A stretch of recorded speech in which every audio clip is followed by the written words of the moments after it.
A short while back, my daughter-in-law asked if I could make a quilt ladder.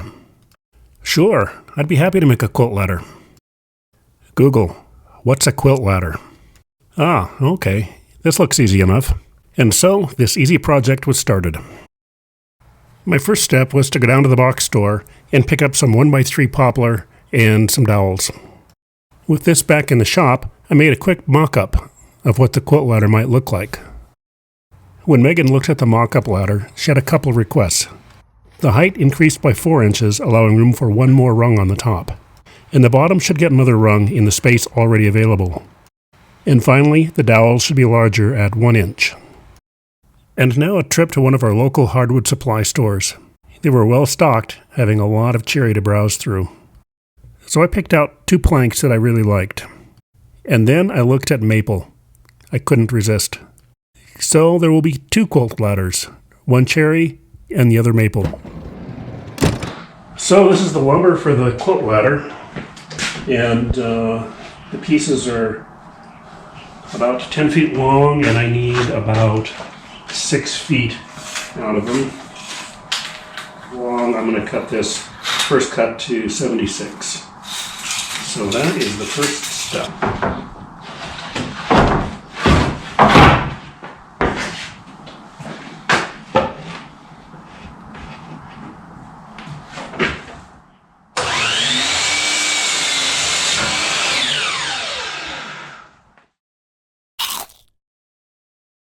Now it's time to run the ladder rails through the planer. And after 20-some years, the planer really needs rollers. Well, this will be a project delay. Getting the old rollers out wasn't a huge task. I'll just order replacements and soon we'll be back in business. And after some searching, I realize some of these parts aren't made forever. So, not willing to give up, I went to the secondary market and I paid up. Waited for delivery, and they're not the same. I'm done.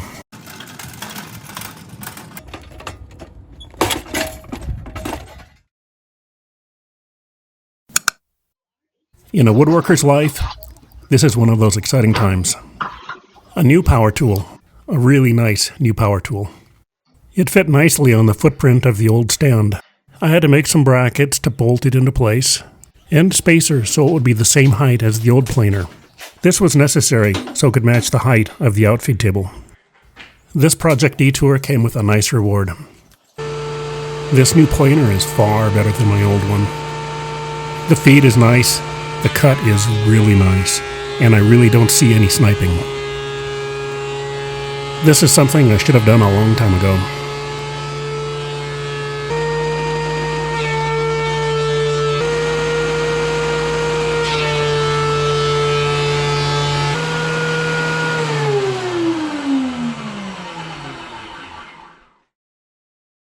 Don't get me wrong, I really like using a track saw.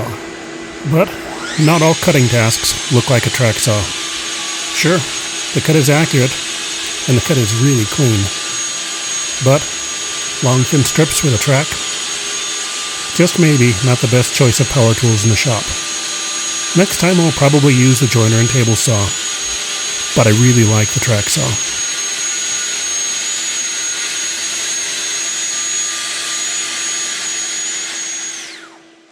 In a project, sometimes it's the easy steps that lead you down a winding path. The rungs are what hold the ladder together. So I wanted to drill some shallow pocket holes to position the rungs and to add a little rigidity. I'm using 1-inch dowels for the rungs, so I drilled a test hole with a 1-inch drill bit. And as it turned out, the 1-inch dowel was just under 1 inch in diameter, so it was a very loose fit. Not what I wanted.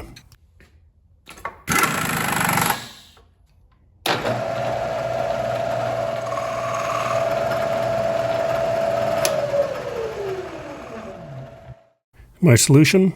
Go metric. A 25mm bit would be about 1/64 of an inch smaller than a 1-inch bit. Next, I'll be cutting the dowels. Each quilt ladder has 6 rungs. So I'll have to cut 12 dowel segments. 6 from cherry and 6 from maple.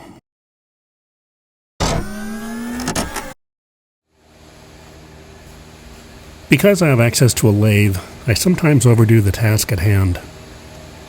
In this case, I wanted pilot holes in the dowels, and I wanted them to be centered.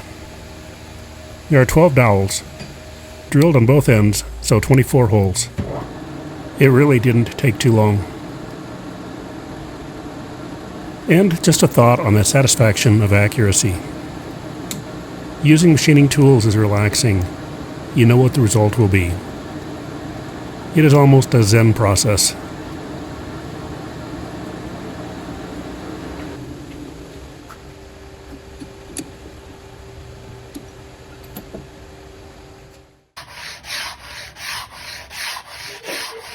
I've heard it said, if you're not the lead dog, the view never changes.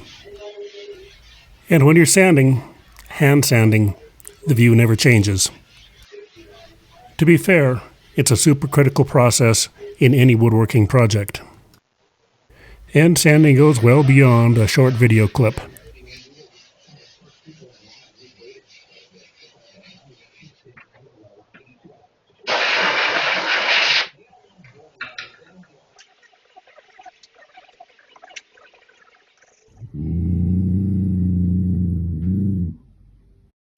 So here's all the pieces, all sanded and now ready for a finish.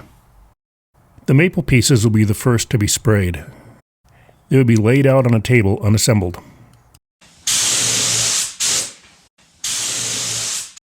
The process of spraying. All the pieces are wiped off with a tack cloth, then arranged on a table so they can be easily reached with a spray gun. On these small projects, the time for actual spraying is generally several minutes. Or maybe it just feels that way. At any rate, it doesn't take me that long. Dry time to the next coat depends on the temperature and the material being sprayed. Because I wanted a light sand between coats, I chose to let each coat dry overnight. The first pieces are maple. They will not have a color glaze and no sealer coat. The polyurethane is water-based. If an oil-based finish had been used, it would create an amber tone. The cherry finish will start with a shellac sealer. The purpose of this is to prevent the stain from blotching the grains in cherry.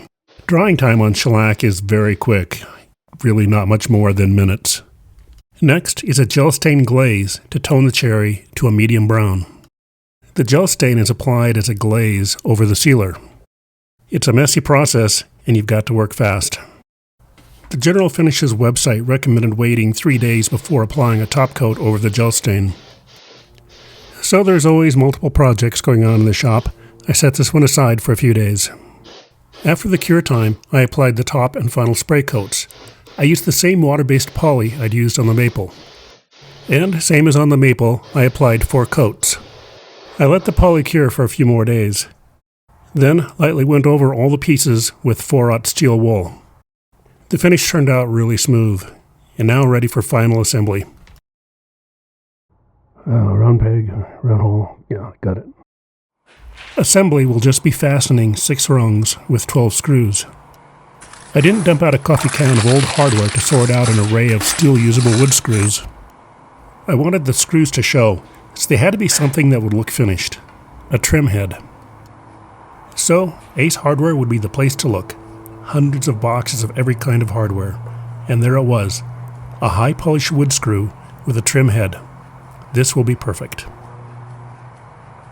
You might notice that I'm not using glue.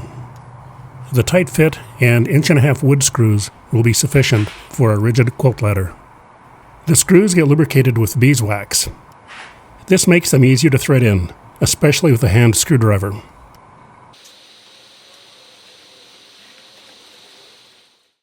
You have arrived at your destination. This is the destination of this video. Both of the quilt ladders are complete and ready for delivery. A few weeks ago, I didn't know what a quilt ladder was. And now I've made 2 of them. And I just got a request for a third. The third one will also be cherry, but with a much darker tone. New projects into the shop, new projects out of the shop. This is my happy place.